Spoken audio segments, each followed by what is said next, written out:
Hello everyone and welcome to Module 2. This week we are talking about the integumentary and musculoskeletal systems. So for this week we are looking at 3 chapters, Chapter 4, Chapter 5, and Chapter 10. Chapter 4 is going to talk about body structure, Chapter 5 is going to talk about the integumentary system, and Chapter 10 is going to talk about the musculoskeletal system. So let's get into it. So for Chapter 4, again, we're talking about body structure. So this chapter will help you to understand the structure and function organization of the body, of the human body. It will also help you to understand terms used to describe anatomical positions, planes of the body cavities, and quadrants. You'll also look at and discuss different diseases and conditions associated with the disease process, as well as the medical, surgical, and diagnostic procedures. So the body is made up of several levels of structure and function. The first and most basic is going to be the cell. Now the cell is the smallest structural and functional unit of life. Cells have many different shapes and sizes, but they come in 3 main parts: a cell membrane, a cytoplasm, and a nucleus. Cytology is what we call the study of the body at the cellular level. A combination or a group of cells that perform together is called a tissue, and there are more than 200 cell types that compose 4 major tissues in the body. Those 4 major tissues are epithelial, connective, muscular, and nervous. A group of tissues working together is what we call an organ, and those tissues will work together to perform some sort of specialized function. A group of organs working together composes a system. And there are a varying number of systems within the body. So some examples is you have the gastrointestinal system or the cardiovascular system. And then multiple systems running together create an organism. And this is the highest level of organization within the body. And it is a complete living entity capable of independent existence.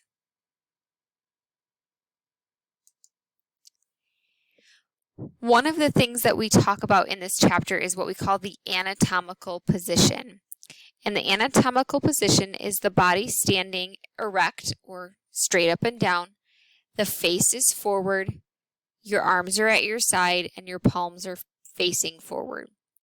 So when we talk about anatomical positions, and we're talking about based off of different positional bodies, it's based off of this anatomical position and how this individual is standing. So standing upright, face forward, arms at the side, palms facing forward, and in the same direction as the face. One of the things that we talk about in this chapter, Chapter 4, is the planes of the body. Now, a plane is an imaginary flat line or flat surface that divides the body into sections. The most common planes that we have are mid-sagittal or median. That will divide the body into right and left halves. We have the coronal or frontal plane that divides the body into anterior and posterior. Anterior means front, posterior means back. And the final one is a transverse or horizontal. That divides the body into superior and inferior positions. Superior means upper or above. Inferior means lower. The planes that our body creates also create body cavities. And these are spaces within the body that help to protect, separate, and support internal organs. Each of the 2 major cavities consists of 2 smaller cavities. So you have a dorsal cavity, which is in the posterior. This will include the cranial and spinal nerves because they are on the back side. And ventral, or anterior cavity, which includes the thoracic and abdominal pelvic cavities because those are in the front. With the abdominal pelvic plane and cavity, we actually break that into quadrants or regions. So what this is these are used to describe the location of many abdominal and pelvic organs more easily. It is divided into 4 quadrants with 2 imaginary lines that form across the midsection of the lower torso. So those quadrants are actually going to be upper and lower quadrants. So it is this picture here, right here. So you have upper and lower. So the horizontal line is what breaks it into upper and lower, and then this vertical line breaks it into right and left. So you have right upper quadrant, left upper quadrant, right lower quadrant, left lower quadrant. We also have what we call 9 regions. Now the regions are used primarily to identify the location of underlying body structures and visceral organs. While there are 9 regions, there are 3 parts: the hypochondriac, the umbilical, and the inguinal. Then for each of those, there's a right, middle, and left. So again, looking here, the top is the hypochondriac, the middle is the umbilical, and the lower is the inguinal. And then you have right, middle, left.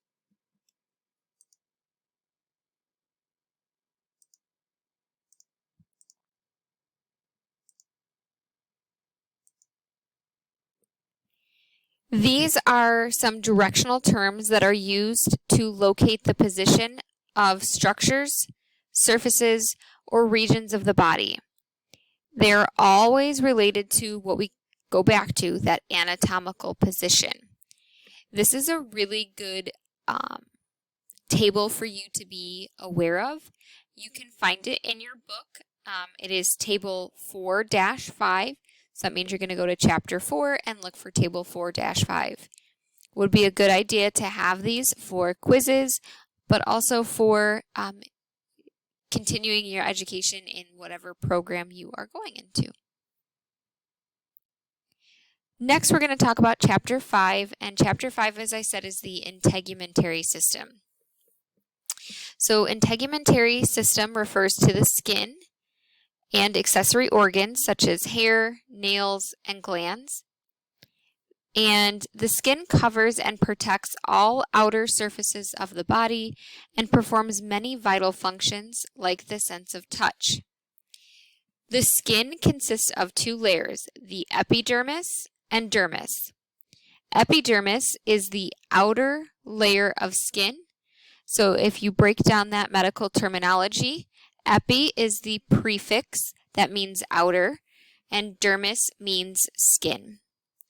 So then in this case, the second layer we have is the dermis layer, and that is the layer of skin that lies under the epidermis. When we talk about accessory organs, we're talking about things, again, like your hair, nails, and glands. Glands will play a very important role in defending the body against diseases and maintain homeostasis. There are 2 important glands that are located in the dermis layer, and they produce secretions. Those are your sweat glands and sebaceous glands. Sebaceous glands are also known as oil glands. Hair is found on nearly every part of the body except for your lips, palms of your hands, soles of your feet, and some parts of the external genitalia. The visible part of hair is called the hair shaft. The part that is embedded into the dermis layer is called the root. And lastly, we have nails. Now, nails are protective a protectant layer at the tip of the fingers and the toes. This helps to protect from bruises or injuries.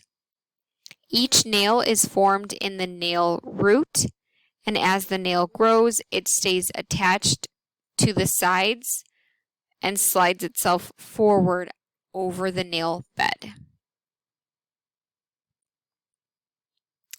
When we talk about the integumentary system, we also have to discuss burns.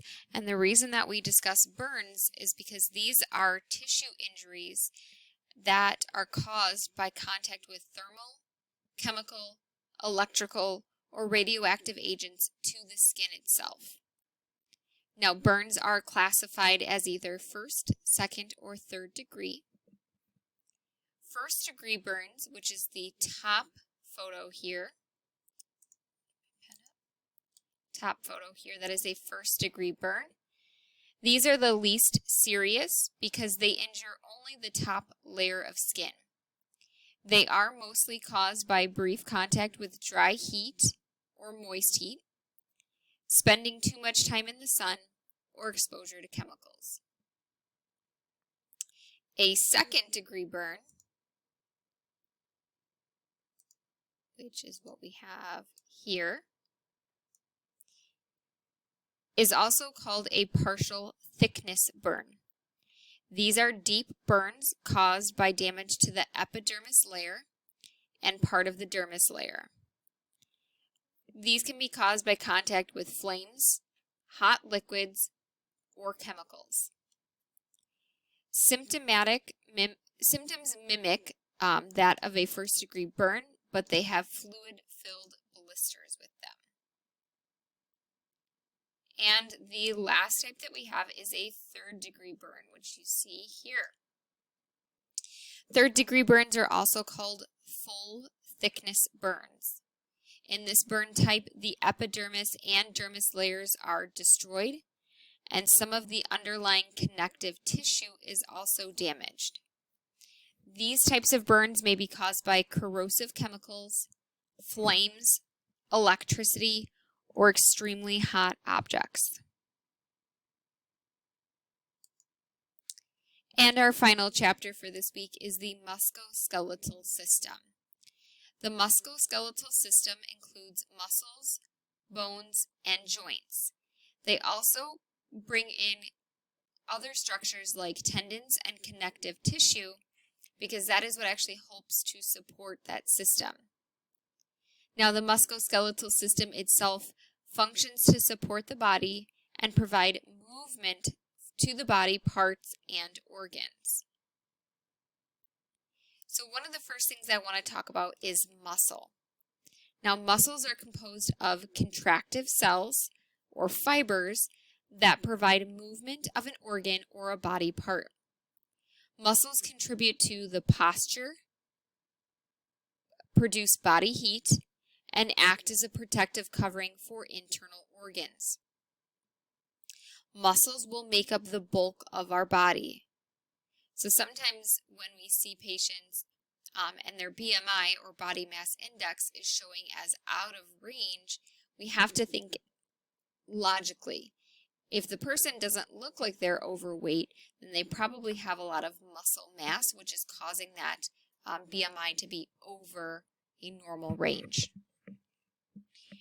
There are three types of muscles in the body. We have skeletal muscle, cardiac muscle, and smooth muscle. Skeletal muscle is also what we call our voluntary or striated muscles. These are muscles that are under voluntary control. So what that means is that we have control over those pieces. We can physically move those muscles. So some examples are the muscles that are found on your bones, like your arms and your legs, because we can control our arms and our legs and we can move those. So those are skeletal muscle. It's also a good thing to think about. Skeletal muscle will be around or attached to some type of bone. The cardiac muscles are ones that are found within the heart. So again, if you think about last week when we talked about introducing word parts, we said that cardiac or cardia means heart. So cardiac muscle is going to be that related to the heart. and smooth muscle are muscles that we call involuntary or visceral. These are muscles whose actions are involuntary. So that means we do not have control over them. They're actually controlled by our nervous system, so they act without us telling to do so. So for example, you're going to find smooth muscle in your gastrointestinal tract as well as your respiratory tract. The next thing that we're going to talk about is bones. Bones provide a framework for the body and protect internal organs, as well as store calcium and other minerals. They also help to produce blood cells within the bone marrow.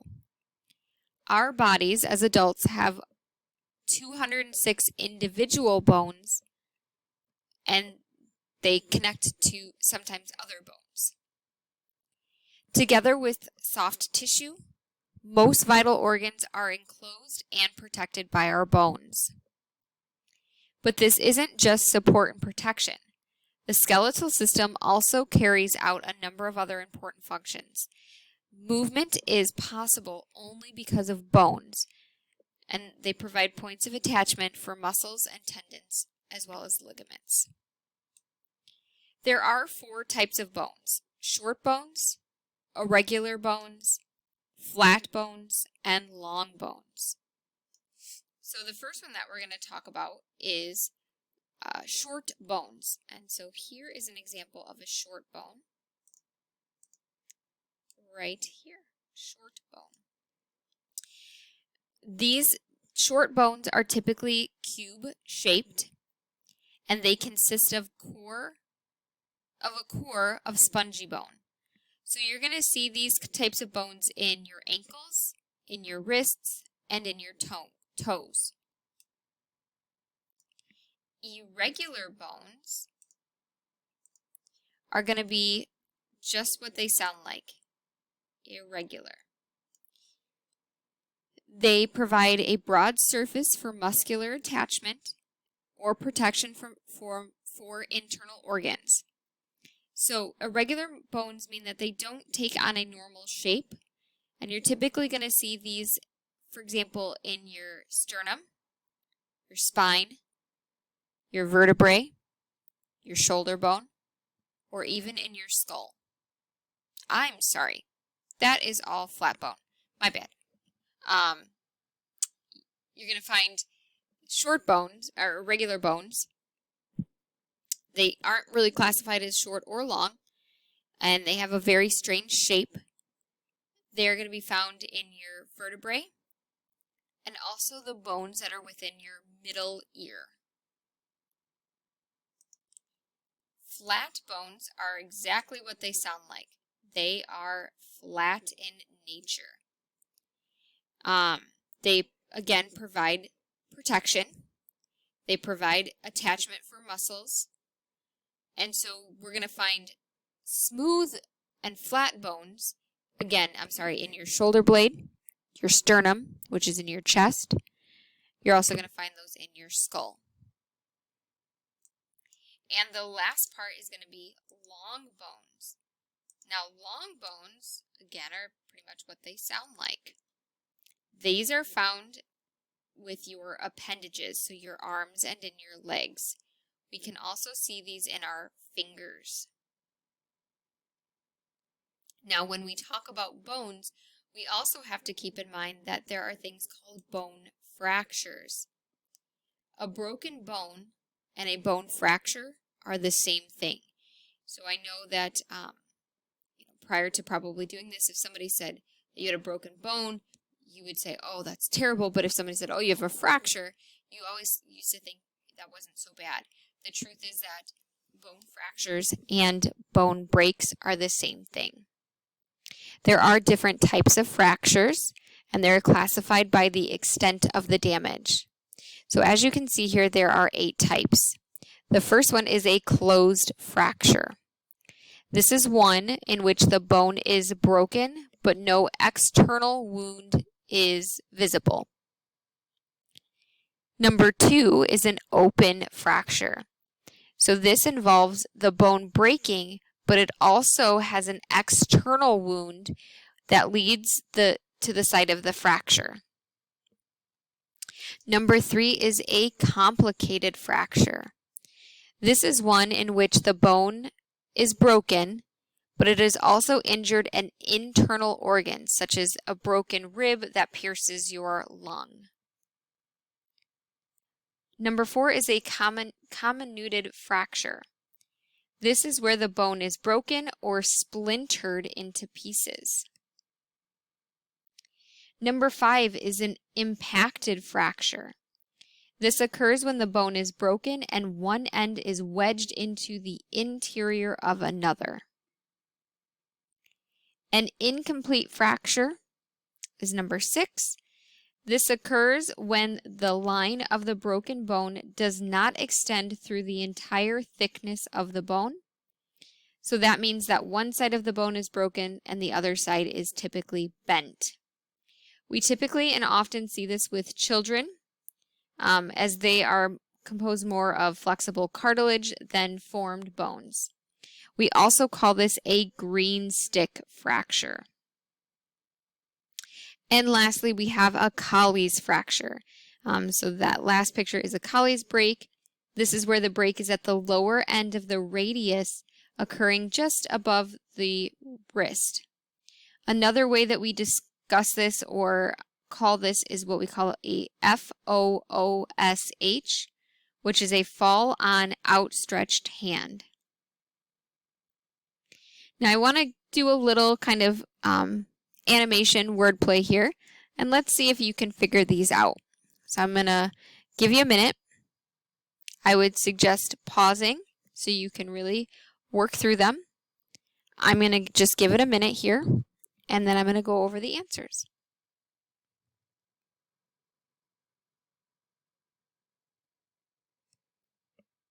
So hopefully you paused the screen. If you didn't, here are the answers. And again, I'm going to let you pause the screen to get those answers. All right, to round this out, I want to talk about what your homework is for Module 2. First and foremost, you do have a discussion board. This week, the discussion board is on successes and challenges. Please make sure that you create your initial post by Tuesday, January 10th, and reply to at least one classmate by Saturday, January 14th. Next, we have your first dictation assignment. For the dictation assignment, it's meant to help you with the verbal communication. Being able to understand verbal communication is the most important thing for healthcare settings and medical terminology. So for this activity, you will need to listen and interpret what you hear. You are going to be given 2 patient summaries which contain multiple terms that you have been studying for the week. After listening to the summaries, you will answer the corresponding questions. You will have 1 attempt at this assignment, and it is 10 questions long with no time limit. This week you also have your first course project, and this week you're working with clinical notes. So you will be presented with clinical notes for 2 different patients. You will review the progress note for those patients, which are written as SOAP notes. SOAP is an acronym that stands for subjective, objective, assessment, and plan. Each of these components is used to record a vital part of your patient's chart. After you have reviewed the clinical SOAP notes, you will download the Module 2 course project assignment template, which is a Microsoft Word document. You will then fill in your answers on that worksheet. When you are finished, you will submit the completed worksheet for grading. On that worksheet, there are 21 questions that need to be completed, and there's also a space for you to put if you have any external references that you used. You will have another module quiz. You have 20 questions and 20 minutes to complete this quiz, 1 attempt. If you want to know what you got wrong on the quiz, please reach out to me. Once the quiz is closed for the week, I will share what you got wrong for that quiz. And you'll have a live classroom assignment. The live lecture will be Tuesday, the 10th at 10 a.m. And then you'll have to complete that live classroom assignment by the end of the week, which is Sunday. All right, guys, that's what I have for review for this week. I hope you all have a great week too, and I'll see you in our live classroom. Bye now.